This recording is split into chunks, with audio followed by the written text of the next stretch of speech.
Hi అండి, welcome to my channel. ఈరోజు మనం డిస్కస్ చేసుకోబోయే టాపిక్ వచ్చేసి మహాలక్ష్మి స్కీమ్ ద్వారా పేమెంట్ ఏ విధంగా పడుతుంది, అసలు మాకు పడుతుందా లేదా అని చెప్పి నిన్న కొందరు నాకు కంప్లైంట్ ఇవ్వడం జరిగింది.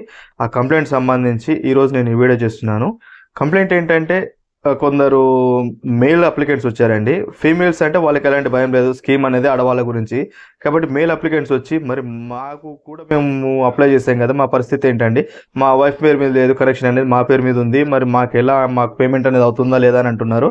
ఎలాంటి డౌట్ అక్కర్లేదండి, కంపల్సరీ అవుతుంది. ఇది స్కీమ్ అనేది ఆడవాళ్ళకి సంబంధించింది. మహాలక్ష్మి అని చెప్పేసి ఇచ్చారు కాబట్టి మరి వాళ్ళకే అవుతుందేమో అని మీరు అలాంటి అపోహలు ఏం పెట్టుకోవద్దండి. ఆల్రెడీ పేమెంట్స్ అనేవి స్టార్ట్ అయ్యాయి. మగవాళ్ళకు కూడా పేమెంట్ చేయడం జరిగింది. 469 రూపాయలు అనేది నిన్న నేను చూసినటువంటి ఇన్ఫర్మేషన్లో పేమెంట్ అనేది జరిగిందండి. కాబట్టి ఎవరు కూడా మీరు దాని గురించి భయపడాల్సిన అవసరం ఏం లేదు. కాకపోతే మీ ఇంట్లో ఒకరు ఖచ్చితంగా ఈ మహాలక్ష్మి పథకానికి దరఖాస్తు చేసుకొని ఉండాలి. పైగా ఈ దరఖాస్తులో మీరు లబ్ధిదారులుగా అంటే సెలెక్ట్ అవ్వబడి ఉన్నట్లయితేనే కనుక మీకు ఈ సబ్సిడీ అనేది వస్తుందండి. అలా కాకుండా రావడం అనేది జరగదు. కంపల్సరీ అందరి పేమెంట్ అనేది జరుగుతుంది. మీరు దాని గురించి భయపడి మీరు బ్యాంకుల చుట్టూ కానీ ఆఫీసుల చుట్టూ కానీ అలాంటివి ఏం తిరగకండి. హెచ్పిసిఎల్ కానీ బీపీసీఎల్ కానీ ఐఓసీఎల్ కానీ ఎవరైనా సరే పేమెంట్స్ అనేవి చేసేస్తున్నారు. మీకు ఎలాంటి డౌట్ లేకుండా మీరు నిశ్చింతగా దానికి సంబంధించి ఎలాంటి భయం పెట్టుకోకండి.